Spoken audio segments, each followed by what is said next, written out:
प्रधानमंत्री नरेंद्र मोदी की इंडोनेशिया यात्रा सिर्फ एक राजनयिक दौरा नहीं है, बल्कि ये भारत की विदेश नीति, रक्षा रणनीति और इंडो पैसिफिक क्षेत्र में बढ़ते प्रभाव का बड़ा संकेत माना जा रहा है। 6 जुलाई को प्रधानमंत्री मोदी जकार्ता पहुंचे, जहां इंडोनेशिया के राष्ट्रपति प्रबोवो ने स्वयं एयरपोर्ट पर उनका स्वागत किया। भारतीय समुदाय ने भी पूरे उत्साह के साथ उनका अभिनंदन किया। दूसरे दिन औपचारिक स्वागत समारोह के बाद दोनों नेताओं के बीच में कई अहम मुद्दों पर विस्तृत बातचीत हुई है।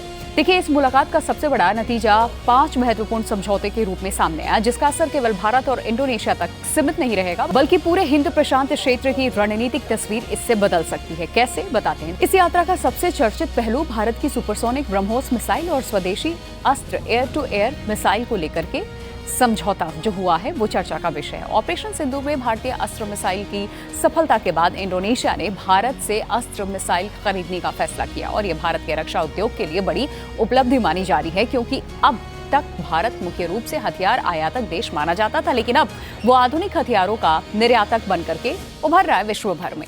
इससे न केवल भारतीय रक्षा कंपनियों को लाभ होगा, बल्कि मेक इन इंडिया और आत्मनिर्भर भारत अभियान को भी वैश्विक स्तर पर मजबूती मिलेगी।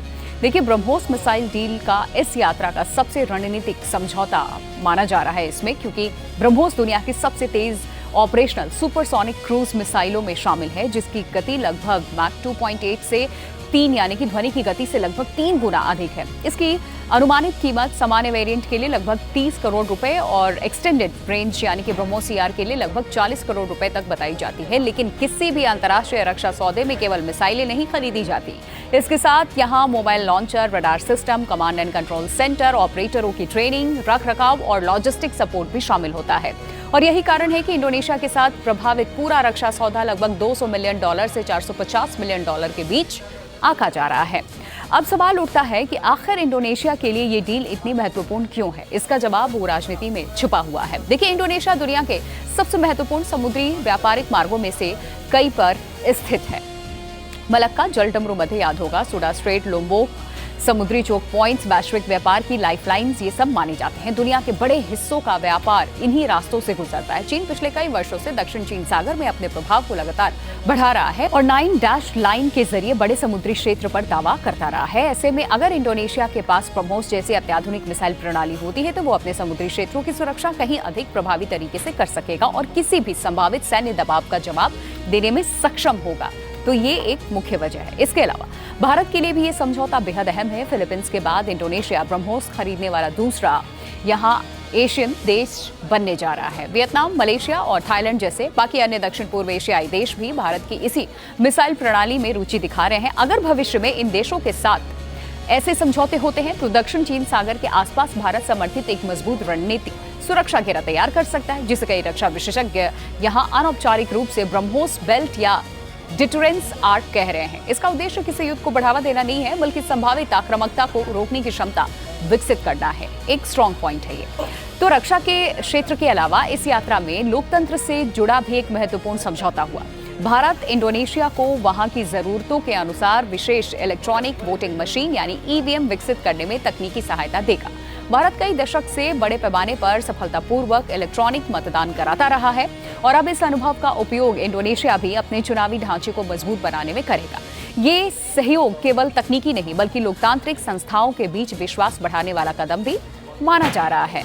इस यात्रा का चौथा बड़ा समझौता महत्वपूर्ण खनिज यानी कि क्रिटिकल मिनरल्स को लेकर हुआ है। आज पूरी दुनिया इलेक्ट्रिक वाहन, सेमीकंडक्टर, बैटरी, आर्टिफिशियल इंटेलिजेंस और रक्षा उद्योग के लिए यहाँ पर रेयर अर्थ एलिमेंट्स और विशेष प्रकार के स्टील पर भी निर्भर होती जा रही है। इंडोनेशिया दुनिया के सबसे बड़े निकेल उत्पादों में से एक है। भारत अब इंडोनेशिया में स्टील, निकेल और यहाँ रेयर अर्थ परमानेंट मैग्नेट के निर्माण को लेकर भी चर्चा करेगा। भविष्य में सप्लाई चेन सुरक्षित और मजबूत कैसे बनाई जाए, इसको लेकर इससे भारत को चीन पर निर्भरता कम हो जाएगी, उसकी मदद मिल सकती है, क्योंकि रेयर अर्थ और कई महत्वपूर्ण खनिजों के वैश्विक बाजार में चीन की मजबूत पकड़ इस वक्त रही है, जिससे चीन साइडलाइन हो सकता है। पांचवा और बेहद महत्वपूर्ण समझौता आपको बता दें कनेक्टिविटी से जुड़ा हुआ है। भारत और इंडोनेशिया मिलकर के यहाँ संवाग पोर्ट का विकास करेंगे और ये बंदरगाह मलक्का, जलडमरू मध्य के बेहद करीब स्थित है और भारत के ग्रेट निकोबार पोर्ट प्रोजेक्ट्स लगभग 100 मील की दूरी पर है इससे। तो आप सोचिए कि सबसे व्यस्त समुद्री व्यापारिक मार्गों में से ये एक है। इस क्षेत्र में भारत की मौजूदगी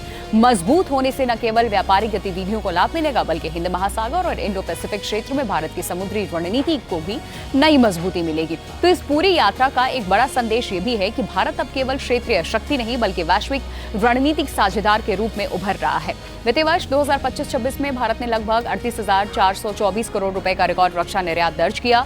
ब्रह्मोस और अस्त्र जैसी स्वदेशी रक्षा प्रणालियों का निर्यात भारत की तकनीकी क्षमता और रक्षा उत्पादन में आत्मनिर्भरता को दुनिया के सामने स्थापित करता है। साथ ही यहाँ दक्षिण पूर्व एशिया के कई देश अमेरिका और चीन के बीच में किसी एक सैन्य गुट का हिस्सा बनने से बचना चाहते हैं। ऐसे देशों के लिए भारत एक विश्वसनीय, संतुलित और रणनीतिक साझेदार के रूप में उभर रहा है, जो उन्हें अपनी रणनीतिक स्वायत्तता बनाए रखते हुए सुरक्षा सहयोग का विकल्प भी देता है। इंडोनेशिया दौरे के बाद प्रधानमंत्री नरेंद्र मोदी हालांकि ऑस्ट्रेलिया जाएंगे, जहां प्रधानमंत्री एंथनी के साथ व्यापक रणनीतिक साझेदारी, रक्षा सहयोग, व्यापार और इंडो पैसिफिक सुरक्षा पर चर्चा भी होगी। और इसके बाद न्यूजीलैंड दौरा भी प्रस्तावित है। साफ है कि ये पूरा दौरा केवल 3 देशों की यात्रा नहीं बल्कि भारत की एक्ट ईस्ट पॉलिसी यानी कि रक्षा निर्यात, समुद्री सुरक्षा, महत्वपूर्ण खनिजों की सप्लाई चेन और इंडो पैसिफिक में बदलते शक्ति संतुलन को नई दिशा देने की व्यापक रणनीति का हिस्सा माना जा रहा है। आने वाले सालों में इन समझौतों का असर केवल भारत और इंडोनेशिया के रिश्तों पर ही नहीं बल्कि पूरे एशिया प्रशांत क्षेत्र की सुरक्षा, व्यापार और कूटनीति पर भी देखने को मिल सकता है। आज की सुबह जिस तरह इंडोनेशिया के लोगों ने मुझे अपना प्रेम दिखाया है, जिस तरह स्वागत किया है, वो मैं कभी भूल नहीं सकता। आज सुबह प्रेसिडेंट प्रबोवो ने कॉपीराइट की बात कही थी।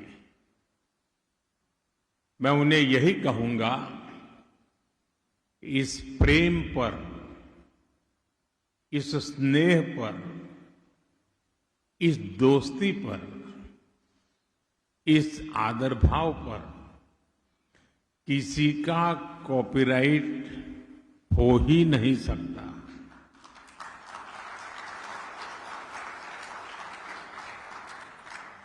प्रेसिडेंट प्रबोवो से मेरी मित्रता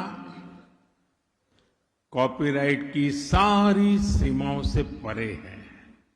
जब भारत और इंडोनेशिया साथ खड़े होते हैं तो दुनिया का ये विश्वास मजबूत होता है कि लोकतंत्र अवसर देता है, लोकतंत्र विश्वास देता है और लोकतंत्र भविष्य बनाता है। खबरों की रणभूमि में यहां शोर नहीं, सोच लड़ती है। जहां शब्द नहीं, फैक्ट्स वार करते हैं और हर सवाल खोलता है सच की नई परत।